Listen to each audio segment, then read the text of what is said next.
wa'lam anna al-'abda fi haqqi dinihi ala salasi darajatin imma salimun wa huwa al-muqtasir ala ada'i al-fara'id wa tarki al-ma'asi aw rabihun wa huwa al-mutatawwi'u bil qurbati wan nawafil aw khasirun wa huwa al-muqassir ala al-lawazim. فإن لم تقدر أن تكون رابحا فاجتهد أن تكون سالما وإياك ثم إياك أن تكون خاسرا والعبد في حق سائر العباد له ثلاث درجات. Alhamdulillah, segala puji syukur kehadirat Allah Subhanahu wa taala atas segala nikmat, atas segala pemberian yang telah diberikan oleh Allah Subhanahu wa taala terhadap kita.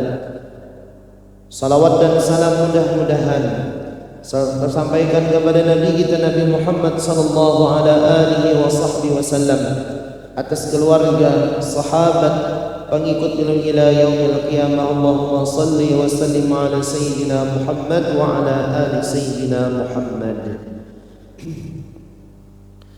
Kemudian Imam Ghazali menyebutkan wa'lam, dan ketahuilah annal 'abda fi haqqi dini, sesungguhnya hamba pada urusan agamanya itu atas 3 derajat, atas 3 susunan.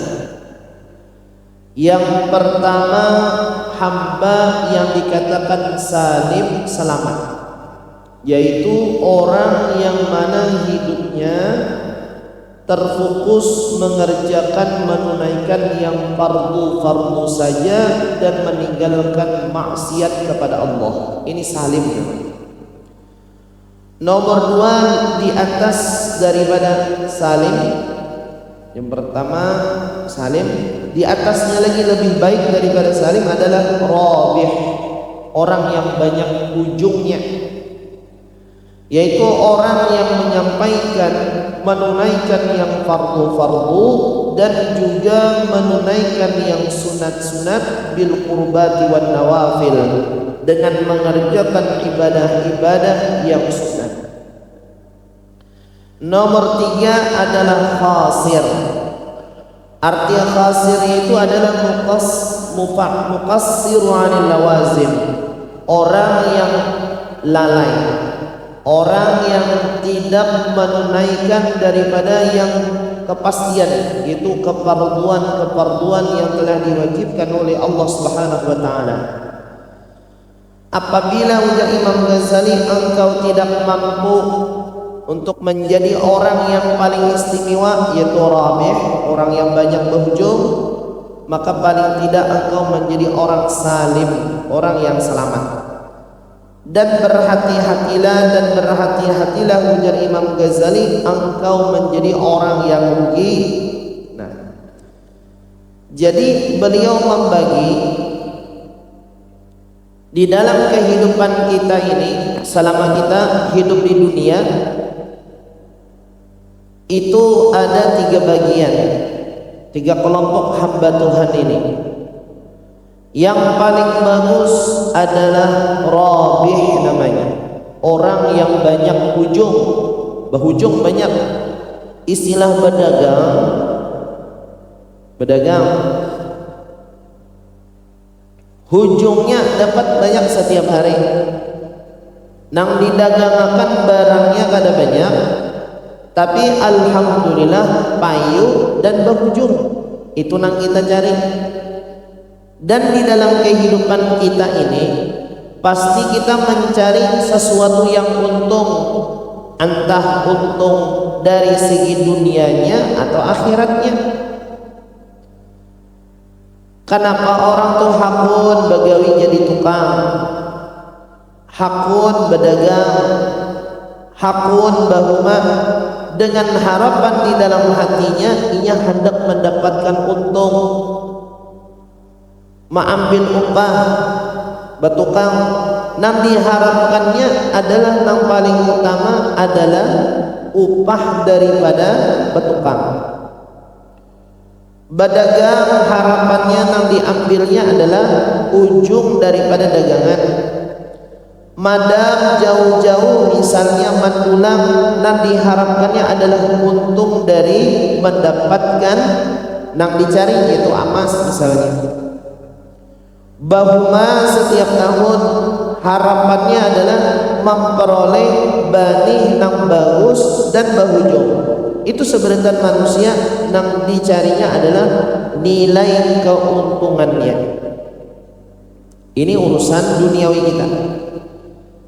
Urusan akhirat yaitu adalah orang yang mendapatkan untung itu apabila hidupnya banyak menggawi nang sunat-sunat yang fardu pasti, yang sunat dilaksanakannya sebanyak mungkin dan sebisa mungkin.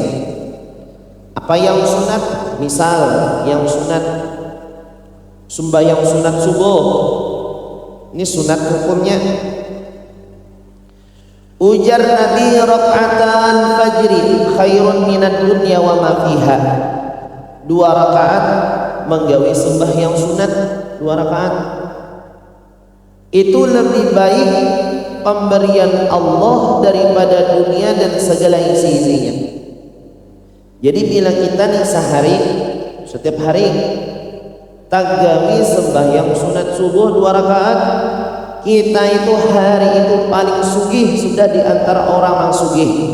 Kecuali orang lain ada menggawi juga sembahyang sunat subuh 2 rakaat. Jadi sembahyang sunat subuh itu gandal benar pahalanya. Ada kisahnya orang sugih. Jadi orang sugih ini desa sugih hartanya banyak. Ada orang bertakon, wahai orang sugih, adakah lagi orang yang lebih sugih dari pian?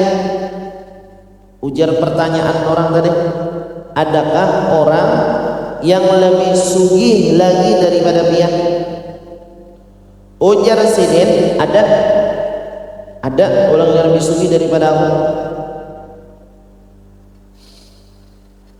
Akhirnya ujar orang sugih, ada orang yang lebih sugih daripada diriku. Ujar nang batakon, siapa? Ujar sidin, adalah orang muslim mukmin. Setiap orang muslim dan mukmin yang hari ini ujar sidin sembahyang sunat subuh 2 rakaat itu lebih sugih daripada diriku, karena aku hari ini kada sempat mengerjakan sembahyang sunat subuh 2 rakaat. Itu nang hakikatnya orang sugih. Nah, jadi mulai subuh itu sudah banyak kita memperoleh pahala yang diberikan oleh Allah, di antaranya sembahyang sunat subuh. Habis sembahyang sunat subuh, apa lagi? Membaca Al-Quran misalnya, membaca wirid. Apakah wirid dibaca? Wiridul Latif misalnya. Kaina bila waktu menjelang jam 9 jam 10 sembahyang duha 2 rakaat. Paling awal penyadang 4. Amun kada kawa 2 kada apa-apa. 1 ada dah sembahyang duha sarakaat aja ada. 2 paling sedikit. Kaina zuhur pulang sebelum zuhur qabliyah dan ba'diyah. Qabliyahnya 4 rakaat, ba'diyahnya 4 rakaat. Kaina asar pulang qabliyahnya 4 rakaat. Qabliyahnya sebelumnya 4 rakaat. Maghrib, sebelum maghrib misalnya membaca ratib kah, Al-Quran kah, salawat kah. Habis maghrib berwirid sampai isya. Habis isya sembahyang sunat isya dan sembahyang witir. Kaina malam tahajud. Setiap hari itu, setiap hari menyempatkan waktu terus mengerjakan nang sunat-sunat, nang wajib sudahnya. Maka ujar Imam Ghazali, itu orang nang paling beruntung sudah, paling beruntung. Hidup kita di namanya berusaha dunia aja, kita bila kada dapat untung kita ada apa? Bila berdagang, berjualan, rugi aja, kada lawas toko.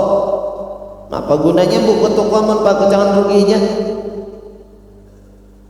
Kemudian lagi bertukang mengambil upah. Bila kada istilahnya kada diupah orang, otomatis bertukang ini kada kawa lanjut. Itu sudah hitungan duniawi. Bahuma ulang setiap tahun 10 tahun ada pangnya. Napa paman? Kada debaninya ulihan dimakan tikus terus. Sanono ada tikus burung bila kada ada burung, hama bila kada ada hama, wiring. Napa jarkan terus pian? Ya pang aja. Kebetulan kada rezeki. Bila sudah nangga itu kebiasaan jarang orang hakun lanjut nang ke 11 tahun ke 11 itu lanjut bahuma ulang. 10 tahun sudah gagal terus. Baik dikarunakan aja jabaninya. Sekalinya bayar dikarunakan orang, iya juga rugi juga. Nah, kebiasaan kada hakun manusia. Kayak jua kita urusan akhirat. Bila kita urusan akhirat yang mendatangkan kita kerugian, baik kita hidup mencari keuntungan, memaksimalkan umur yang diberikan oleh Allah Subhanahu wa taala. Ada semacam ini hamba Tuhan. Hamba Tuhan. Jadi hamba Allah ini pada zaman Bani Israel beribadah lawan Allah 70 tahun. Beribadah lawan Allah 70 tahun. Kemudian setelah beribadah lawan Tuhan ini 70 tahun, nang sunat rajin baca Quran, istilah baca Taurat, sembahyang, puasa, nang sunat-sunat digawe. Ujar Tuhan, malaikat turun ke dunia. Enggih ya Allah, sampaikan kepada hambaku yang bernama fulan itu nah, padahal kabarkan bahwasanya inya dengan mengerjakan nang sunat-sunat kada pantas lagi masuk pada surga. Banyak sudah nang wajib digawinya nang sunat berapa tahun? 70 tahun. Turun malaikat ke bumi menyampaikan lawan hamba Tuhan tadi. Wahai umat Nabi Musa, ikam menyembah Allah berapa lama? Sudah 70 tahun. Nang sunat ulun gawi, nang fardu ulun gawi. Aku dapat perintah dari Allah, ujar malaikat menyampaikan kepada diri ikam, ujar Tuhan, ikam 70 tahun untuk mengerjakan nang wajib dan sunat, kada pantas lagi masuk ke dalam surga. Kada layak lagi, ujar malaikat. Ini kata-kata yang menyakitkan hati ini. Malaikat telah menyampaikan kada pantas lagi ujar malaikat jika masuk ke dalam surga 70 tahun. Habis itu manakala sampai nih kabar, ujar malaikat, naik ke malaikat ke langit pulang. Dilihat oleh orang-orang langit. Tuhan menyaksikan juga. Hamba ini apakah lanjut saja kah beribadah atau permanen gameh? Nyebanu ada nama perajuan sampai hakujan ada masuk surga juga. Nah, dipantau oleh malaikat, dipantau oleh Allah. Habis malaikat naik tadi, ternyata Pak, semakin hari bukan semakin badikit sembahyang puasa, makin rajin lagi beribadah lawan Tuhan. Amun kita perajuan sampai tak 70 tahun beribadah aja kan masuk surga aja baik ampih sekalian ini sudah. Ini kada tambah rajin lagi beribadah lawan Tuhan dan bepandir lawan bininya, wahai biniku, wahai keluargaku, aku dapat kabar dari malaikat, aku ini kada pantas lagi masuk ke dalam surga. Ujar Nabi ini amun pian kada pantas masuk surga 70 tahun maka kada ada nilainya. Itu ujarnya lain urusanku. Saat ini ujarnya, selama aku hidup di dunia, aku diciptakan oleh Allah untuk beribadah. Tugasku beribadah, beribadah, beribadah. Tugasku taat, taat, taat. Tugasku sembahyang, sembahyang. Tugasku puasa, puasa. Itu nak aku jalankan. Aku kada peduli seandainya ujarnya aku beribadah umur 10 tahun lagi, beribadah totalnya 80 tahun.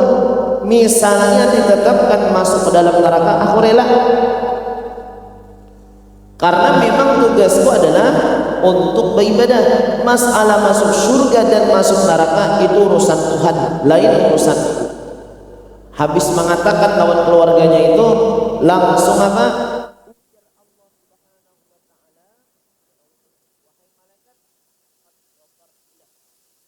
Ya Tuhan, malaikat-malaikat siapa? Sudah kamu saksikanlah.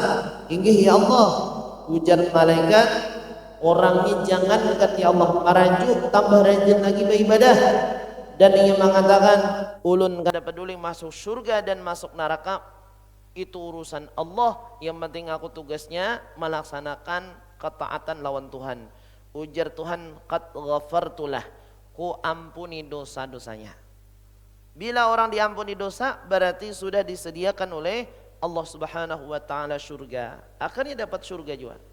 Nah, karena tugas kita nih yang kita utamakan adalah kita menjalankan tugas, melaksanakan kewajiban yang diwajibkan oleh Allah dan yang sunat. Makanya yang sunat ini adalah perkara menjadi tatambal yang wajib. Jadi orang ada disebutkan dalam hadis, ada hamba Tuhan ini di negeri akhirat diadili oleh Allah Ta'ala. Ujar Tuhan, malaikat lihat salatnya, sembahyangnya lihat.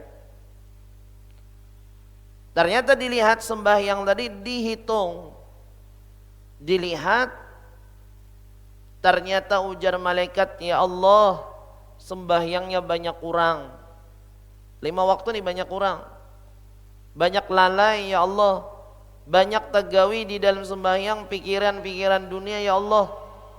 Ujar Tuhan, tunggu malaikat, cari dahulu ibadah sunatnya. Diambil sembahyang sunat. Ada ya Allah, ya sembahyang sunat banyak. Ujar Tuhan, tambali sembahyang nang wajibnya nang kurang tadi, ditambali. Siapa ujar Tuhan, masih adakah? Inggih ya Allah masih ada. Ambil ujar Tuhan puasa wajibnya pulang, tambaliakan ke sembahyangnya, ditambali pulang, kurang masih. Ujar Tuhan, adalah yang menggawe puasa sunat, ada ya Allah, tambaliakan pulang sembahyang wajibnya. Kurang ya Allah masih kurang. Rupanya apakahlah pikiran dalam sembahyang kurang terus. Akhirnya pulang diambil zakatnya, zakat. Setelah ditambal pulang ke sembahyang wajib, kurang masih. Ujar Tuhan, ambil sedekahnya. Rupanya di dunia sedekah alhamdulillah ada aja, walau 2.000, 3.000 masuk aja juga kebaikan. Tambali pulang ke sembahyang fardunya, kurang masih. Ujar Tuhan, cari pang nang sunat-sunat lagi, baca Qur'annya, baca salawat, baca zikir, baca tasbih.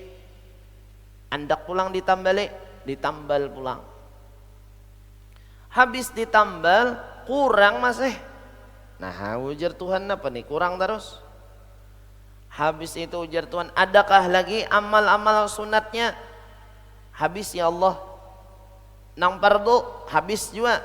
Ujar Tuhan, karena inya rajin haja mengerjakan kefarduan, rajin haja mengerjakan yang sunat, walaupun kurang ujar Tuhan tetap ku terima salatnya dan ku ampuni dosanya, dan ujar Tuhan silahkan masukkan ke dalam surgaku.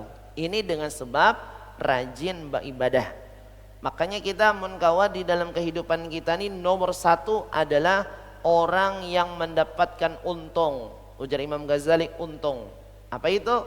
Banyak selama hidup di samping mengerjakan kefarduan dan mengerjakan yang sunat-sunat yang diajarkan oleh Nabi Muhammad sallallahu alaihi wasallam. Jadi pernah ulama mengatakan, umat Nabi Muhammad ini mengerjakan yang sunat itu tidak sama dengan umat yang terdahulu. Kada sama. Kenapa dikatakan kada sama? Dengan sebab umat Rasulullah sallallahu alaihi wasallam ini mengerjakan yang sunat itu banyak diberikan oleh Allah Subhanahu wa taala. Pertama, umurnya kada sepanjang umat bahari. Satu. Jadi umat Nabi Muhammad ini 5 macam, bedanya dengan umat bahari. Makanya menggawi nang sunat itu kada sama dengan umat bahari. 5 macam umat Nabi Muhammad ini. Yang pertama, ujar ulama, umat Nabi Muhammad itu diciptakan oleh Allah orangnya lemah-lemah. Kekuatan tidak sekuat orang-orang bahari. Nilai hendak menggawi nang sunat-sunat kadang nang kaya orang bahari tenaganya diciptakan Tuhan. Tapi ujar ulama, walaupun diciptakan lemah, mereka terlahir dari rasa lemah itu tidak bersifat sombong terhadap orang lain. Nang menyombongkan lawan kita nih bukan tenaga rata-rata. Nang menyebabkan kita sombong nih bisa 1 dengan harta, 2 dengan ilmu, 3 dengan jabatan, 4 dengan popularitas, nama baik. Itu kadang namanya membatakan sombong umat Rasulullah ini.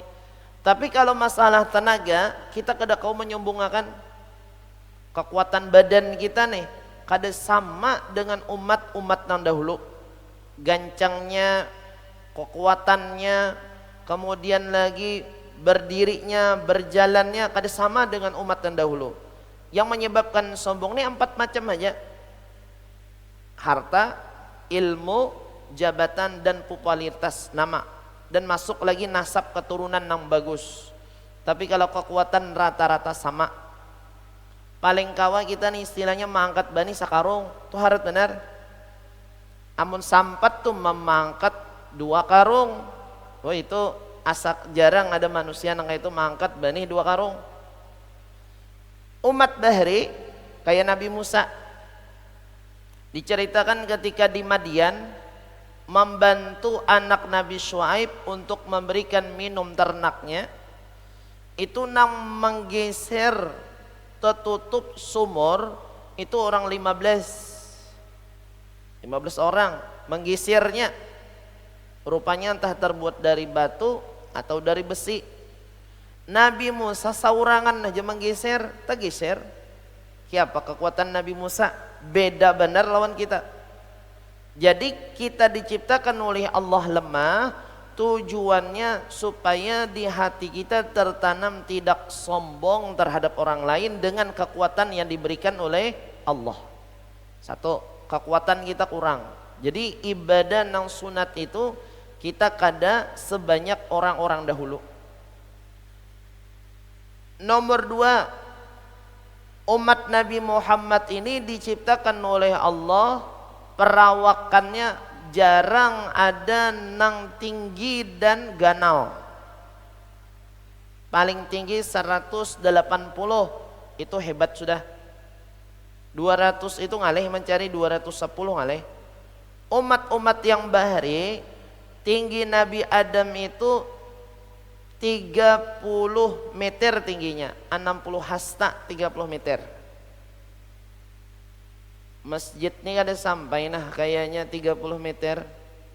Ada sampai kayaknya nih. Nabi Adam 30 meter tingginya. Kita 2 meter aja kan ngalih benar mencari. Tapi manfaat daripada kita diciptakan oleh Allah awak kada tinggi dan gana, supaya ujar ulama ongkos makan dan minum lebih sedikit daripada orang bahari. Makan nasi paling sepiring, anggaplah dibanyakan 3 piring makan nasi itu harat sudah. Umat bahari makan bila 2 misalnya 3 meter awaknya, 4 meter, berarti makannya lebih gancang juga daripada kita. Karena kita nih makannya kada banyak, nah kayak orang-orang bahari, berarti tenaga kita nih kada sebanyak orang dahulu untuk mengerjakan yang sunat-sunat. Itu umat Nabi Muhammad.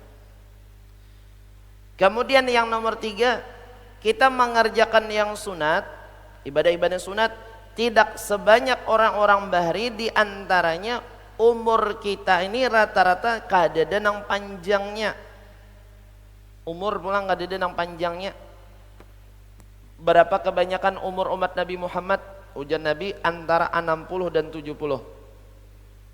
Wayah ini nih mencari umur nang 100 tahun langka.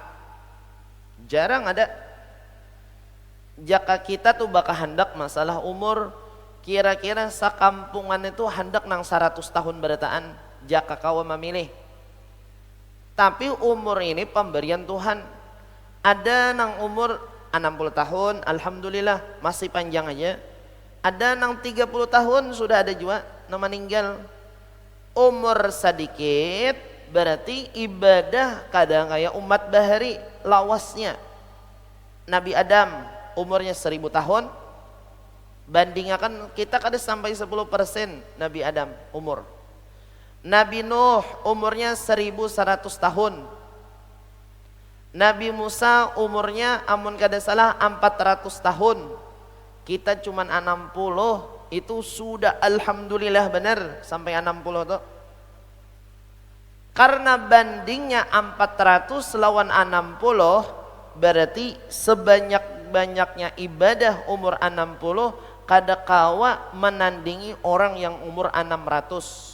Karena apa? Karena waktunya ampun sidin lebih banyak. Nah 400 ini kemudian lagi umur tambah panjang.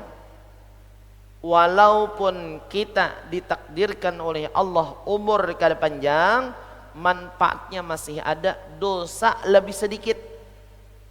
Sebanyak-banyaknya dosa kita 60 tidak melebihi dosa orang yang umur 500 tahun. Karena umur kita kada banyak. Bila kada banyak berarti tagawi maksiat pun kada lawas, kada banyak juga. Nah itu manfaatnya umat Nabi Muhammad. Kemudian yang nomor 4, banyak di antara umat Nabi Muhammad ini diberikan oleh Allah baisi harta itu pas-pasan. Banyak nang fakir, banyak nang miskin, banyak nang cukup pas-pasan aja. Beda dengan umat-umat bahari. Fir'aun sugih, Qarun sugih. Kesugihan Qarun dan Fir'aun ini itu kada sampai istilahnya 7 turunan lagi, mungkin ratusan turunan tahan membiayai hidup sugihnya Fir'aun dan Qarun.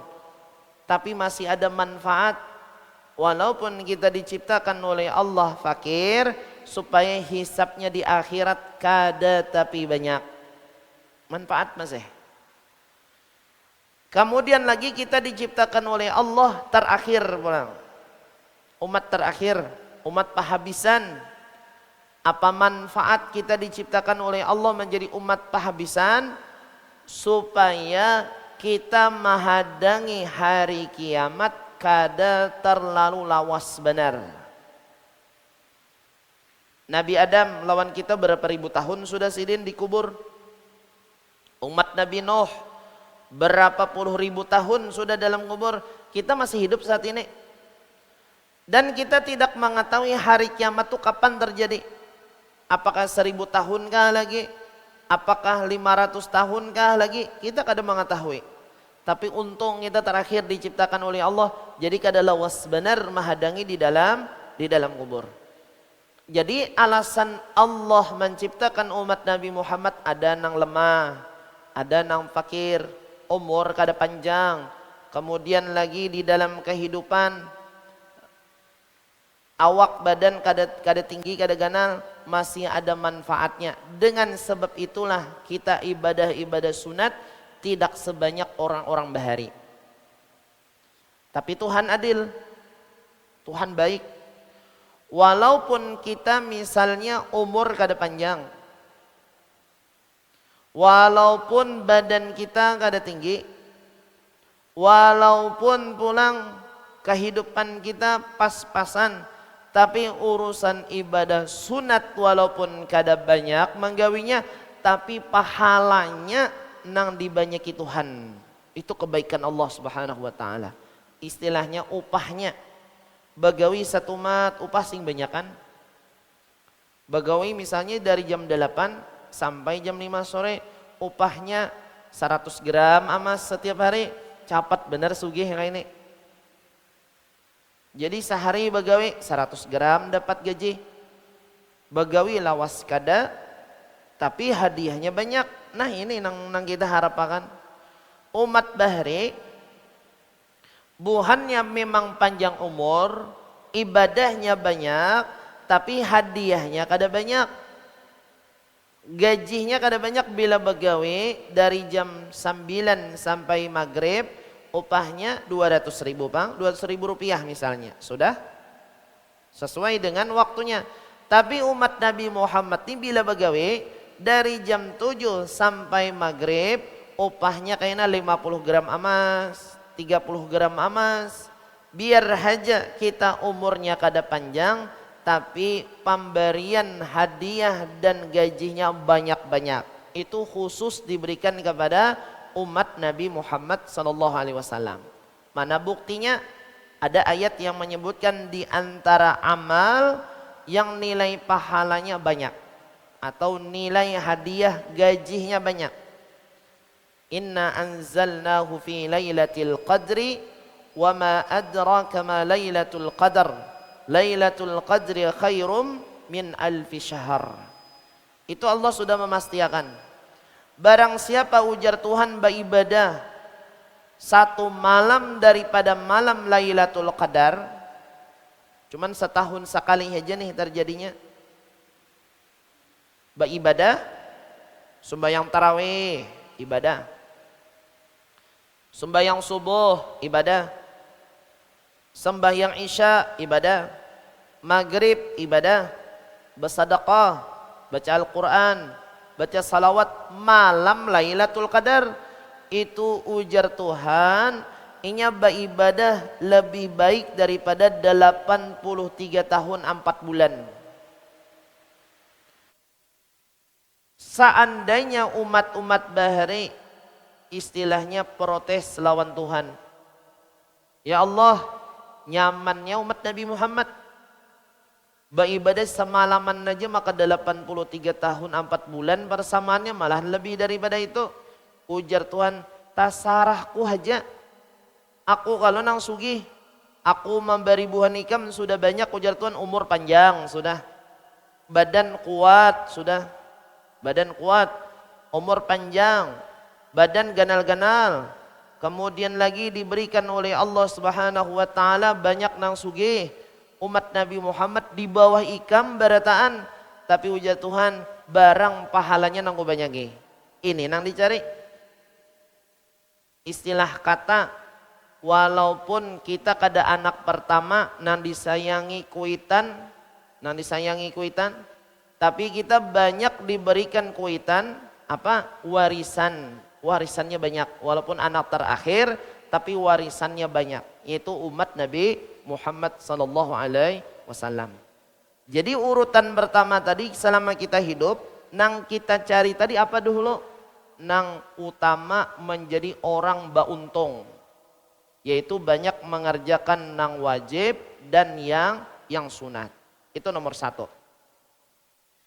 Kemudian yang nomor 2, bila kada kawa ujar Imam Ghazali hendak jadi orang bauntung, paling kada nomor 2 barang, yaitu salim ngarannya.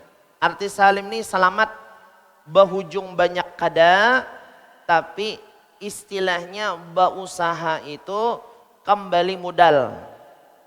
Modalnya 10.000, dapatnya 10.200, 10.100 rupiah. Ada hujung sedikit. Nah, apa ini orang yang nomor 2 ini? Yaitu orang yang mengerjakan yang wajib haja. Kada hakun benar menambah-nambah nang sunat tuh kada hakun. Sibuk aku aja. Aku nang pardu-pardu haja. Sembahyang, puasa, nang lain bang, auran aku aja, auran benar aja. Sunat bang, auran aku nih. Nah nang kayak ini nih, ini derajat nang nomor 2 selamat. Bahujung kadada, cuman kembali modal. Jadi kalau di akhirat misalnya nih, kan disebutkan dalam Ayyuhal Walad Imam Ghazali itu, orang masuk ke dalam surga itu tergantung rahmat Tuhan. Masuknya dulu tergantung rahmat Tuhan.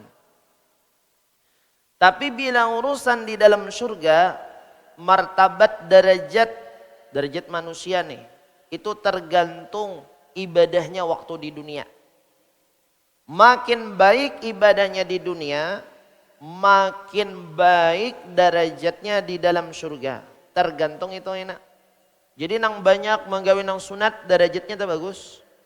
Kayak kita di dunia nih, derajat kita nih ditolak ukur dengan satu, kekayaan, dua, jabatan, tiga, popularitas, nama baik, kemudian keturunan. Tapi terutama zaman wahini, siapa nang paling berduit itu paling dihormati. Namun di dunia nih, orang misalnya berduit dengan nilai keuangannya baik, biasanya dihormati dengan fasilitas yang diberikan Tuhan, rumah, pakaian dan sebagainya, itu terhormat. Tapi di akhirat kada tak pakai lagi itu. Di akhirat siapa nang paling banyak mengerjakan nang sunat, itu derajatnya paling tinggi enak. Derajat paling tinggi. Orang yang derajatnya paling tinggi itu siapa? Dipinandui karena di akhirat paling banyak melihat zatnya Allah Subhanahu wa taala. Ini nang sudah nang luar biasa. Jadi dalam surga itu di antara nikmat yang paling besar di dalam surga itu bukan makanan. Lain minuman, lain tempat tinggal, lain pakaian. Nikmat yang paling besar itu adalah bernampaknya Allah terhadap orang-orang yang tinggal di surga. Bisa melihat zatnya Tuhan. Itu paling nikmat sudah. Nang dicari oleh orang-orang saleh, ini gini di dalam surga. Dan melihat zatnya Allah itu cuman ada di surga.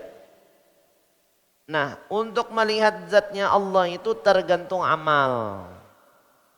Ada nang sehari misalnya melihat kawal 5 kali. Ini lebih baik tuh jar 5 kali kau melihat Allah dalam sehari. Ada setiap 1 jam melihat zat Allah. Ada setiap detik melihat zat Allah, tergantung amalnya ketika di dunia. Ada nang setahun sekali hija, ada juga. Ada nang 1 bulan sekali, ada juga. Tergantung amalnya tadi.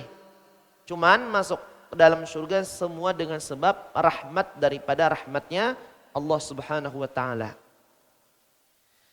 Kenapa? Alasannya, jadi sampai kita ini kada ada tawaran menggawi nang wajib itu. Istilahnya kepastian sudah. Nang wajib itu harus kita gawi dan harus kita laksanakan. Disebutkan di dalam hadis, pernah suatu hari orang Yahudi datang kepada Nabi. Artinya kenapa jadi kita nih kepastian mengerjakan nang wajib, salat dan puasa. Walaupun kada tagawi nang sunat tuh, tapi harus menggawi nang wajib. Datang orang Yahudi kepada Nabi. Ujar Nabi, wahai orang-orang Yahudi, buhanikam hendak betakun kalau ujar Nabi. Inggih, ujar Nabi, silahkan betakun apa? Ujar mereka, wahai Nabi Muhammad, nang kami takunakan ini ada 3 macam aja. Bila 3 macam nih engkau menjawab benar sesuai dengan kitab-kitab kami, sesuai dengan pengetahuan dari ulama kami beriman. Yang pertama, tolong kabarkan kepada kami tentang salat 5 waktu yang dipardukan oleh Allah terhadap umatmu. Kita kan wajib menggawi nih. Alasan Allah memberikan kepada umatmu salat 5 waktu. Dan 5 waktu kenapa? Jadi waktunya tuh subuh, zuhur, asar, maghrib, isya. Kadang istilahnya duha kah misalnya waktunya, atau jam 5 sore kah misalnya, atau misalnya jam 12 malam kah. Kenapa jadi subuh, zuhur, asar, maghrib, isya, waktu itu. Waktu tergelincir matahari, waktu terbenam matahari, waktu terbit fajar, waktu asar. Kenapa itu? Ujar orang Yahudi. Ternyata ini jawaban Nabi yang bermanfaat untuk kita. Alasan kenapa Allah mewajibkan kita melaksanakan sembahyang fardu. Yang pertama ujar Nabi, salat duhur. Ketika tergelincir matahari, matahari tergelincir di atas langit, tergelincir, kalau arti tergelincir itu maksudnya bayang-bayang itu hilang, tergelincir. Waktu itu ujar Nabi, kenapa sembahyang duhur diwajibkan oleh Allah ketika tergelincir matahari? Yusabbihu kullu syai'in li rabbih. Waktu itu ujar Nabi, semua makhluk Allah yang hidup di dunia ini semua bertasbih lawan Tuhan. Puncaknya mereka bertasbih lawan Allah Ta'ala. Siapa yang bertasbih? Binatang, tumbuh-tumbuhan, termasuk kuman-kuman, termasuk makhluk Allah yang halus-halus. Puncaknya mereka bertasbih kepada Allah di waktu tergelincir matahari. Karena makhluk yang lain mereka bertasbih kepada Allah puncaknya, umatku ini ujar Nabi adalah manusia juga, makhluk Allah, mereka pun harus bertasbih kepada Allah. Cara kita bertasbih kepada Allah dengan melaksanakan salat 4 rakaat yang diberi nama dengan duhur. Artinya waktu tergelincir matahari. Itu salat duhur ujar Nabi. Salat asar pulang ujar Nabi. Kenapa salat asar itu sekitar jam 3.30 sampai maghrib. Salat asar itu adalah di waktu yang mana Nabi Adam alaihissalam memakan buah larangan di dalam surga. Jadi istilahnya Nabi Adam ini melakukan suatu yang tidak dibenarkan oleh Allah. Karena itu dihitung adalah suatu yang kada benar, maka kita sebagai umat Nabi Muhammad meminta ampun dan beristighfar kepada Allah Subhanahu wa taala di waktu datu kita Nabi Adam memakan buah larangan. Akhirnya diberi nama kita meminta ampun dan beristighfar kepada Allah dengan melaksanakan salat, diberi nama dengan salat asar. Ya, jam 3.30 sampai maghrib. Kemudian ujar Nabi salat maghrib pulang. Kenapa jadi salat maghrib itu ketika terbenam matahari? Dengan sebab kita bersyukur kepada Allah, waktu maghrib itulah Allah menerima taubatnya Nabi Adam. Jadi zuhur bertasbih, asar istighfar. Mengingat bahwasanya kita meminta ampun kepada Allah, ada kejadian dulu Nabi Adam melanggar sesuatu yang tidak dibenarkan oleh Allah. Kemudian yang nomor 3, maghrib kita bersyukur lawan Tuhan. Ternyata Nabi Adam taubatnya diterima oleh Allah ketika terbenam matahari. Kita bersyukur, kita berterima kasih, melaksanakan salat. Jumlah salatnya 3 rakaat diberi nama dengan salat maghrib. Ujar orang Yahudi, Isya, ya Rasulullah, Isya, kenapa jadi Isya? Ujar Nabi pulang, salat Isya, atau istilahnya di sini salat atamah ngarannya. Salat Isya atau salat atamah. Salat Isya ujar Nabi, sesungguhnya di situ salat yang mana Allah mewajibkan semua Rasul mulai Nabi Adam sampai Nabi Isa. 124.000 bila waktu itu mereka sembahyang menghadap kepada Allah. Waktu Isya. Jadi Nabi Isa, Nabi Adam, semua Rasul ujar Nabi, salahal mursaluna qabli. Rasul-rasul seberataan sembahyang di waktu itu. Karena kita ini adalah umat Nabi Muhammad, gawian orang-orang nang istilahnya derajat, kemudian lagi pangkat nang bagus di sisi Allah, kita pun dilibatkan juga menggawi sembahyang di waktu itu, akhirnya diberi nama dengan salat Isya. Ini juga contohnya perumpamaan. Orang tuh jabatan tinggi benar. Jabatan tinggi. Terhormat. Bila makan, tempatnya tuh pasti pipi-nya banyak. VIP-an. Ngaran-ngarannya. Amun kita menyambat bahasa kita kampung, ruangan pip ya. Nah, VIP, VIP. Bila banyak pipi-nya tuh bagus benar tuh tempatnya VIP. Siapa nang tempat di VIP? Orang nang bagus derajatnya, jabatannya, namanya, kemasyhurannya biasaan bila ada satu acara tempatnya khusus. Makanan di situ sedia berataan. Itu perumpamaan dunia VIP itu. Perumpamaan nang di hadapan Allah itu VIP-nya Allah adalah ibadah. Ibadah. Jadi bila orang itu hendak makin parak lawan Allah, berparaknya dengan ibadah. Dengan ibadah. Siapa yang paling parak lawan Tuhan? Para nabi dan para rasul. Ibadah mereka pun ditentukan oleh Allah bila ikam hendak berparak lawan aku jar Tuhan, para nabi dan para rasul, ada ibadah waktunya. Ternyata alhamdulillah kita diberi juga Tuhan VIP sembahyangnya, yaitu salat Isya. Makanya panjang salat Isya itu. Dari sekitar jam 8 lewat sampai mendekati waktu subuh. Silahkan memilih jam berapa sembahyang untuk salat Isya. Nah, ujian Nabi sisa satu lagi. Yaitu salat fajar. Salat fajar ujian Nabi atau salat subuh. Sesungguhnya matahari apabila terbit, maka terbitlah baina qarnai syaitan. Di antara dua tanduk syaitan. Wa yasjudu laha kullu kafirin min dunillah. Maka akan sujud pada waktu itu setiap orang-orang kafir kepada selain Allah Subhanahu wa taala. Jadi bila waktu subuh itu godaan syaitan sampai diibaratkan dua tanduk syaitan itu terbit. Jadi orang-orang yang menyembah selain Allah, menyembah berhala, menyembah api, menyembah bulan, menyembah matahari, itu puncaknya mereka menyembah Tuhannya di waktu subuh itu.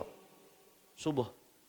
Karena aku sayang ujar Tuhan lawan umat Nabi Muhammad, jadi umat Nabi Muhammad diarahkan menyembah Allah di waktu subuh. Nah, jadi 5 waktu itu adalah waktu pilihan yang diberikan oleh Allah kepada umat Nabi Muhammad. Apa jawaban Yahudi yang bertakun lawan Nabi tadi? Sadaqta pian bujur. Memang bujur, kaitu keadaannya ujar orang Yahudi. Kemudian lagi kenapa ujar orang Yahudi? Pertanyaan yang nomor 2. Allah mewajibkan terhadap umatmu puasa 30 hari di bulan Ramadan. 29 atau 30? Amun 28 kan tidak? 28 kan tidak? Atau 31 kan tidak? Nang ada bulan 31, 28 itu bulan Hijri, bulan anu aja, bulan Masehi aja. 28 bulan Masehi ada. Bulan orang anu bahasanya orang kita biasa.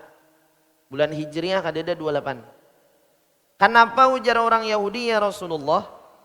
Umat engkau ti puasa 30 hari dalam setahun. Wajib itu bulan Ramadan. Ujar Nabi, sesungguhnya Nabi Adam alaihissalam manakala memakan dari pohon larangan itu buah khuldi tadi, bertahan di parut Nabi kita nih buah khuldi itu selama 30 malam. 30 hari 30 malam. Kayak kita juga bila misalnya makan, apa nang kita makan itu tahan, sisa nang kita makan itu ada nang sampai 5 hari, ada nang sampai 3 hari dalam parut nih, ada habis lagi dicerna vitamin-vitaminnya bertahan. Jadi ujar Nabi, manakala Nabi Adam memakan buah larangan itu, bertahan di dalam parut Nabi Adam buah larangan itu 30 harian. Umurnya dalam parut Nabi Adam. Ketika karena bertahan 30 hari, Allah akhirnya memberikan kewajiban terhadap zuriat Nabi Adam supaya menahan rasa lapar 30 hari. 30 hari buah larangan di dalam perut, 30 hari juga Tuhan memberikan rasa lapar terhadap umat Nabi Muhammad, akhirnya syariat puasa. Tapi kenapa ujar orang Yahudi, amun Nabi Adam tuh 30 hari, dalam parutnya 30 hari, 30 malam otomatis. Nah, adapun umatku ujar Nabi, inya cukup puasa dari semenjak terbit fajar sampai terbenam matahari. Allah memberikan keringanan, boleh makan dan minum di waktu malam. Karena kasihan umat Nabi Muhammad ini awaknya kada ganal-ganal, umurnya kada panjang-panjang, kekuatannya kada tahan. Akhirnya Allah kasih sayang, diberilah keringanan, malam boleh makan dan boleh minum. Coba kalau kita kada boleh apa-apa, hari puasa pertama sahur, bebukanya karena hari raya 30 hari kada makan. Nah itu nang lamak jadi kurus dah itu. Seandainya kayak itu toh, nang lamak jadi kurus, nang kurus tak tinggal tulang aja lagi. Nang tak tinggal tulang, sudah bendera hijau. Jadi bila misalnya tiba bulan puasa, nang awak kurus ini takutanan nih. Najar pacangan matian gitu 30 hari kada makan. Nah ini masih ada hikmah yang diberikan oleh Allah Ta'ala. Jadi bila misalnya tuh Tuhan mensyariatkan kita nih 30 hari itu siang malam gak ada boleh makan. Berarti bila hendak bertamu bulan Ramadan masing-masing takutanan. Gak ada nang waninya. Ini pacangan mengurusakan orang lamak ini 30 hari gak ada makan. Kemudian lagi kita jar sebelum puasa ini kita makan gancang-gancang dahulu. Sanggup gasan 30 hari kena kada makan. Alhamdulillah Tuhan masih baik lawan kita. Boleh aja ujar Tuhan malam makan. Boleh aja minum. Dari mana? Dari semenjak terbenamnya matahari sampai mendekati terbitnya fajar. Ujar orang Yahudi, bujur ya Rasulullah sallallahu alaihi wasallam. Nah, kenapa jadi wajib tadi? Karena memang ada sebab yang disebutkan oleh Rasulullah, sembahyang wajib, puasa wajib, ini derajat yang dikatakan selamat ngarannya. Bahujung banyak kada, rugi kada. Jangan sampai ujar Imam Ghazali yang terakhir kita menjadi orang nang bangkrut, rugi. Siapa nang orang bangkrut tadi? Yang fardu tagawi kada, nang sunat kada, malahan menggawi kemaksiatan kepada Allah Subhanahu wa taala. Ini orang nang paling rugi di antara 3 kelompok tadi. Jadi nang mana kira-kira kita nang cocok? Amun kawa ujar Imam Ghazali, jadi orang yang pertama nang banyak hidup itu untung dan hujungnya dikatakan bauntung selama hidup. Itu apa? Mengerjakan nang pardunya pasti, kemudian menggawi yang sunat-sunat sekedar kemampuan kita, ada daya dan upaya yang diberikan oleh Allah Subhanahu wa taala. Wallahu Subhanahu wa taala a'lam. Mudah-mudahan kita mendapatkan ilmu yang bermanfaat.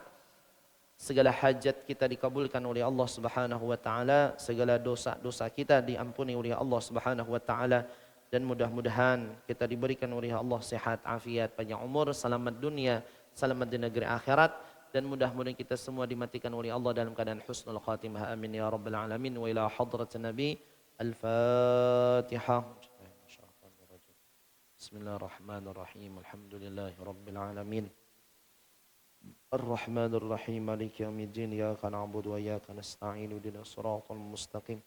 صراط الذين أنعمت عليهم غير المغضوب عليهم ولا الضالين آمين. بسم الله الرحمن الرحيم. الحمد لله رب العالمين والصلاة والسلام على سيدنا محمد وعلى آله وصحبه أجمعين. اللهم انفعنا بما علمتنا وعلمنا الذي ينفعنا الله فقهنا في الدين وعلمنا ترزقنا فهما استقاما إنك على كل شيء قدير اللهم أغننا بالعلم وزينا بالحلم وأكرمنا بالتقوى وجملنا بالعافية برحمتك يا أرحم الراحمين ربنا ظلمنا أنفسنا وإن لم تغفر لنا وترحمنا لنكونن من الخاسرين ربنا آتنا في الدنيا حسنة وفي الآخرة حسنة وقنا عذاب النار وصلى الله على سيدنا محمد وعلى آله وصحبه وسلم يا ربي بالمصطفى بلغ مقاصدنا واغفر لنا ما مضى يا واسع الكرم يا ربي بالمصطفى بلغ مقاصدنا واغفر لنا ما مضى يا واسع الكرم يا ربي بالمصطفى بلغ مقاصدنا واغفر لنا